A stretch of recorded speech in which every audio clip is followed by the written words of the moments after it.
హెర్నియాలో చూసుకుంటే గనక చాలా రకాల హెర్నియాలుంటాయి. హెర్నియాలో ముఖ్యంగా మనం రెగ్యులర్‌గా చూసే హెర్నియాలు ఏంటి అంటే main umbilical hernia. So, umbilical hernia అంటే మనం బొడ్డు దగ్గర వచ్చే హెర్నియా అన్నట్టు. దీన్ని అంబ్లికల్ హెర్నియా అంటారు. ఇంకా రెండో రకంగా చూసుకుంటే గనక మోస్ట్ కామన్‌గా కనిపించే హెర్నియాలు ఏంటంటే ఇంగ్వినల్ హెర్నియాస్ అంటాం. అంటే దీన్నే వరి బీజం అంటాం. ఈ వరి బీజము స్క్రోటం దగ్గర లేకుంటే గజ్జలలో వచ్చే హెర్నియాలని మనం ఇంగ్వినల్ హెర్నియాస్ అంటాం.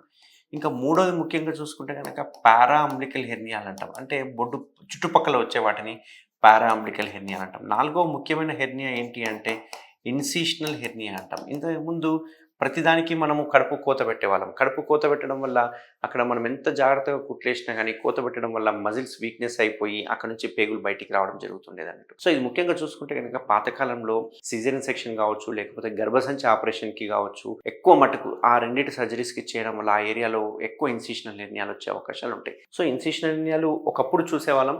ఇప్పుడు కొంచెం తగ్గింది. ఎందుకంటే లాప్రోస్కోపిక్ మెథడ్‌లో చేయడం వల్ల, ప్రతీదీ మనం లాప్రోస్కోపిక్ చేయడం వల్ల, జస్ట్ 3 బొక్కలలో చేయడం వల్ల కొంచెం వరకు ఇన్సిషనల్ హెర్నియాలు తగ్గినాయి. బట్ ఇప్పటికి చూసుకుంటే గనక ఏదో రకంగా ఇన్సిషనల్ హెర్నియాస్ అనేవి కామన్‌గా చూస్తూనే ఉన్నాం. సో, ఐదవ ముఖ్యమైన హెర్నియా చూసుకుంటే గనక దీన్నే వెంట్రల్ హెర్నియాస్ అంటాం.